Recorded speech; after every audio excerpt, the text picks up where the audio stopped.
Hello, welcome to the Swigging Steve's Bargain Beer Reviews from the confines of my potting shed outside. Today we have a beer from, let's have a little look at this, Belhaven Brewery. Not reviewed anything from Belhaven Brewery. A Scottish brewery, brewed in Dunbar I believe. I'm not sure if it's one of these that's owned by Wells & Youngs now. If it is owned by Wells & Youngs, that now means it's owned by Marsden, because Wells & Youngs have now been taken over by Marsden. I didn't even know that. Until someone brought that to my attention the other day. So there we go. Marsden's pretty much owns every brewery in the UK now. So anyway, if it is, Belhaven might be independent, I'm not sure. This one is called, look at that little baby. It's called Belhaven Intergalactic Dry Hop Lager. Bright, fresh and zippy. And I'm in the mood for this today. I'm just going to pour it in. I'll turn it around while I pour it in so you can have a little look. Try and do everything from the same angle. Look at that. It's coming in a nice sort of, oh, I don't know, like a sort of amber colour, that. Looks like a lager. Carbonation's nice. We've got there probably about a finger just over of head. I'd like people to know what they want me to talk about with beer reviews, because like, I don't really talk much about head, because I just can't be bothered, to be honest with you. I'm not really that interested in how much head a beer's got. I like a bit of head, but when people say, oh, it's about 2, 3, 4, 4, the thing is, people talk about how many fingers worth of head a beer's got, but you should see where some of these reviewers pour the beers in the first place. That's why it's got an head on it, you know. Anyway, I digress. So this is Belhaven. Not reviewed anything from Belhaven Brewery before. I've tried their beers before and I found them okay. Okay. Now this smells lovely. It's very inviting. It's got like it's got sort of like a bit of an American hop smell to it. Maybe there's a citrus somewhere in there, or a cascade I'm saying. And it's got a very much what I call like an earthy, citrusy fruit smell to it. Now that might be a combination of the malts that are in it as well. They give it like this sort of like earthy, like not so much lemon juice, but like a lemon rind, if you know what I mean, or lemon skin. But that limey sort of smell as well. The carbonation looks dead on. I mean, that's dissipated down. That looks very inviting. That. There's a bit of a slight caramelly maltiness on the backbone of that. It smells fresh. It smells crisp. I'm going to dive in. Cheers.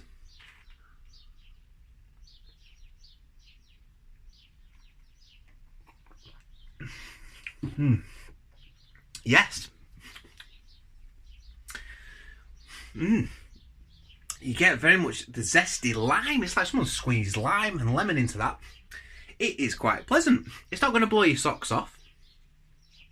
You're not going to drink that and go, wow, that's something I've never tried before.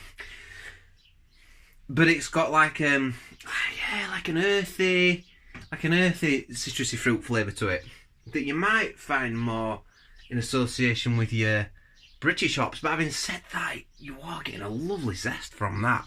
It is very much like, and I described a beer like this the other day actually. I think it was Lightfoot, and it's got a similar taste actually to the Theakston's Lightfoot, but it tastes like someone's got some lemon, or like when you have a Corona and you put a bit of lime in it, or a bit of lime, and they've squeezed it in, but obviously with a nicer quality beer. So carbonation lovely. The beer itself, nice medium lager body to it. Not full body to it for a lager really. That is quite nice. It's got a dry bitterness to it, although it's not that bitter. It's quite sweet. Well, it's bitterish. It's not very citrusy. It's not got a citrus bitterness to it. This beer, you're getting the citrusy fruits on it. But then it kind of goes to this sort of really nice sort of biscuit malt character that you get from a lager. So a very nice beer. I've not even told you the price yet. Well, this came in at Job Lot, and for those of you that have watched my videos when I've done a tour of Rotherham of all my favourite places where I get bargain beers from, that's where you get it from, and it's within date. I try not to review beers that are out of date, because that sort of defeats the object of it, because if they're out of date, then that's obviously going to affect the flavour. It's about within a month of its expiry. 50 pence. 50 pence a can. And my dad got me these actually. Well, thanks, Dad. So yeah. If I was to go into a supermarket, and I think these are in the range at the moment, where I think it's like you might be able to get like a 4-pack or a 6-pack of those for, or two 4-packs I think for £9. It's worth it. £1.10 for one of those is worth it. It's not going to blow your socks off, but it has got a lovely sort of lemoniness to it. It's really nice. I'm drinking it outside, and actually I'm getting a different flavour outside. I always feel like when I'm outside, I get more or different flavours in my tasting. It's like when I drink tea outside. Tea tastes phenomenal outside. I always used to have sugar in my tea, but I don't anymore. I'm trying to wean myself off. But when I drunk tea outside, I never wanted sugar in it because it just tastes better outside.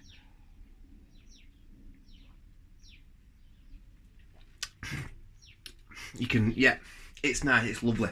It's very nice, that. This is what it says. We brew our beer from the finest crops. This one's a lager, but it's full of hops, Centennial, Columbus and Cascade. With all Scottish lager malt is how it's made. A clean, crisp finish that's too cool to mention. The hops give this lager another dimension. Poets and they didn't know it. Intergalactic dry hop lager. Very nice. Scores on the board. It's not quite an 8 out of 10, even though it's 50 pence a can. Ooh, I'm going to give it a 7.9. I'd probably give this like a good, like a 7.5 or somewhere between a 7 and a 7.5 if I was to pay full whack for it, which is £1.10, which isn't still in that much. Or if I were to pay more than that, maybe 7 out of 10. But the price factor for 50 pence, yeah, 7.9 out of 10. On another day, I might have given that 8, you know. Today, I feel that's a reasonable... I haven't told you the Richter scale. Excuse me. It's 5% vol. And obviously it's a 330 can. It's not from America. So there we go. Write your comments below. Tell me what you know and if you know anything about this brewery. Dunbar, I think, is just off the borders between Berwick and Edinburgh. Yeah, so nice. Little cans are lovely. Really nice little artwork, a little UFO with some random sort of what like pyramid type things. Pyramid post thingies. So yeah, let me know what you think. Please subscribe, join in. I love to hear people's comments. I will answer most people's comments. In fact, I pretty much answer everybody's, as long as they're sensible questions, obviously. Unless people of a certain age are watching my beer reviews, and you know who you are. That's it. Till next time. Bye.